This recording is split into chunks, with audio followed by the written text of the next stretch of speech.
posisinya melayang-layang kemudian jatuh di Tolot, akhirnya mereka baru mengakui bahwa Tolot memang pantas untuk menjadi raja mereka, sehingga akhirnya ada 10.000 orang yang ingin ikut berperang melawan Jalut. Nah, Jalut ini adalah orangnya yang tinggi besar. Raja Tolot di sini ternyata nggak mampu mengalahkan Jalut. Ada seorang pemuda nanti yang akhirnya akan dinikahkan, kalau bisa mengalahkan Jalut itu akan dinikahkan kepada anaknya Raja Tolot. Nah, siapa pemuda tersebut? Pemuda itu nanti yang akan menjadi raja di wilayah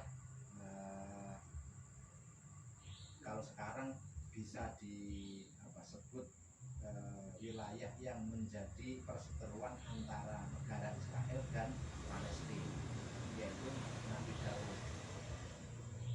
Nah, apa yang di alat atau senjata yang digunakan oleh Nabi Daud untuk bisa mengalahkan Raja Jalut ini? Tetapi sebelum itu kan tadi 10.000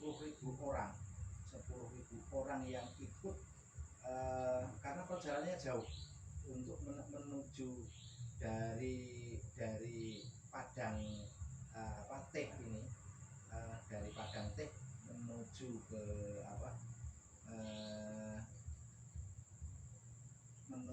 ke Palestina.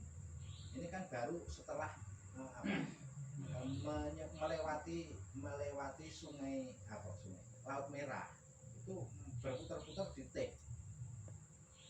Di Teh itu masih nanti ke arah utara lagi untuk menuju ke Palestina maupun ke Israel sekarang ini masih memerlukan waktu yang panjang.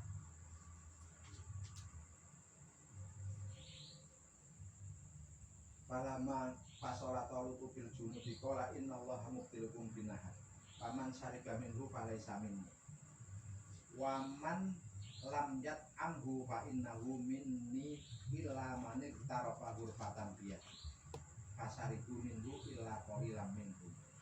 Dari 10.000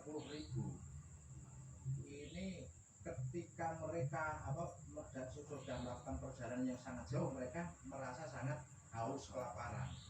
Nah, nanti diuji oleh Allah, mereka akan menemukan sungai. Nah, ketika menemukan sungai sudah dipesan, qala inna Allaha mubtaliikum binahar faman syariba minhu falaysa minni wa man lam yat'amhu fa innahu minni illa man iktarafa ghurfatan biyadi.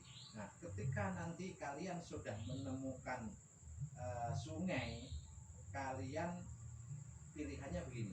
Ketika kalian meminum dengan sesuka hati, dengan berlebihan, maka kalian sudah bukan lagi termasuk bagian dari pasukan saya. Jadi Tolot sudah menyatakan demikian.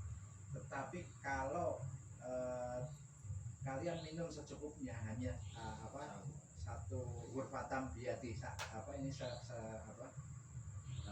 cawuk itu, maka kalian akan masih tetap menjadi pasukan saya.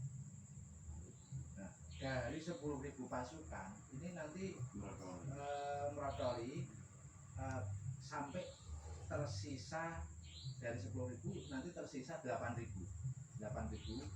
Nah, nanti dari 8.000 ini akan terpilih lagi, hanya tersisa sejumlah pasukan perang Badar, hanya sekitar 313 plus 1 Tolot.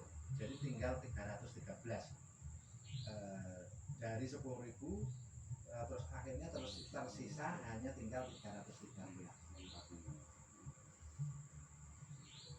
Fasaribu minhu illa qalilan minhum falamma jawazahu huwa walladzina amanu ma'ahu qalu la taqata lana al-yauma bijaluta wa junudi. Qala alladziina yadhunnuna annahum mulaqullah kam min fi'atin qalilatin ghalabat fi'atan katsiratan bi'idznillah wallahu ma'as-sabirin. Jadi dari cerita yang ada, bagaimana sih seorang atau kaum Bani Israel ini seakan-akan ketika belum ditunjuk seorang pemimpin yang akan memimpin mereka, mereka sepertinya akan sangat bersemangat untuk bisa berperang melawan Jalut. Nah, tetapi dalam perjalanan yang sangat panjang mereka juga diuji. Dari 10.000 tersisa hanya tinggal 300. Hanya berapa persennya ini kan yang memang benar-benar kuat imannya. Illa qalilan minhum. Nah, kemudian dari sisa 313 ini mereka tidak mampu mengalahkan Jalut. Nah, kemudian akhirnya ada seorang pemuda, di mana pemuda ini juga sama muridnya Nabi Samuel. Jadi Nabi Daud yang nanti akhirnya akan menjadi Nabi Daud ini juga muridnya Nabi Samuel juga. Tapi kalau Tolut ini bukan muridnya Samuel. Sebelum Allah menunjuk Tolut itu Allah sudah memberikan petunjuk kepada Nabi Samuel. Nanti diukur tingginya sama bau harumnya itu akan sama dengan tingginya tongkat yang dimiliki oleh Nabi Samuel. Kemudian harumnya juga sama. Nah, pada saat itu ada karena sebagai seorang penggembala ada hewan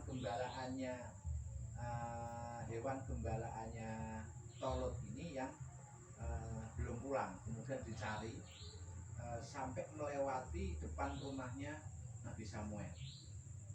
Nah, kemudian Nabi sampai kemalaman, kemudian disuruh istirahat oleh Nabi Samuel, dan Nabi Samuel menemukan ini seperti ciri-ciri yang telah diisyaratkan kepada Nabi Samuel. Kemudian Nabi Samuel menyampaikan kepada Tolut itu untuk bersiap-siap untuk menjadi raja dari Bani Israel. Kemudian akhirnya tadi Bani Israel istilahnya dikumpulkan lagi oleh Nabi Samuel, ini adalah calon pemimpin kalian. Tapi yang tadi belum puas kalau belum bisa menunjukkan bukti, terus akhirnya diberikan tabut tadi. Dan sampai sampai sekarang ini posisi tabut ini memang istilahnya misterius. Bukan hanya misterius, ada banyak versi yang istilahnya menyatakan bahwa saya menyimpan tabut yang asli. Kelompok yang lain juga menyatakan karena kalau memegang tabut ini posisinya pasti akan menjadi pemimpin dunia. Jadi ada yang mengklaim ya masih percaya.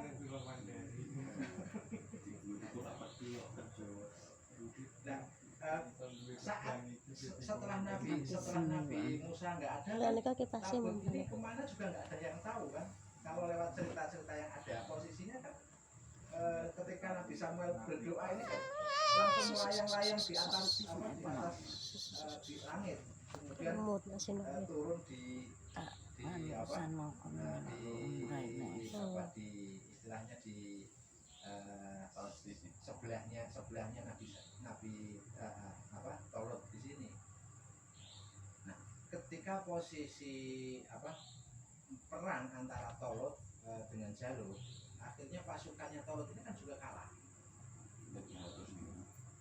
Iya, yang tersisa 313 ini dari 10.000, akhirnya yang berperang melawan Jalut ini kan tersisa 313. Kemudian mereka kan mundur. Kemudian akhirnya mereka membuat Tolut ini membuat sayembara. Kalau bahasa sekarang itu sayembara, siapa nanti yang bisa mengalahkan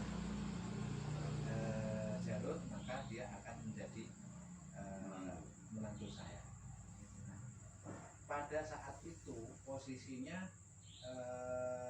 Jalut itu punya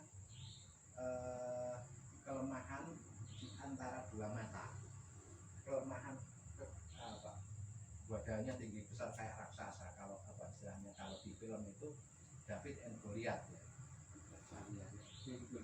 Nah, Goliath itu tinggi besar, nah gambarannya seperti itu. Kemudian senjata yang digunakan untuk mengalahkan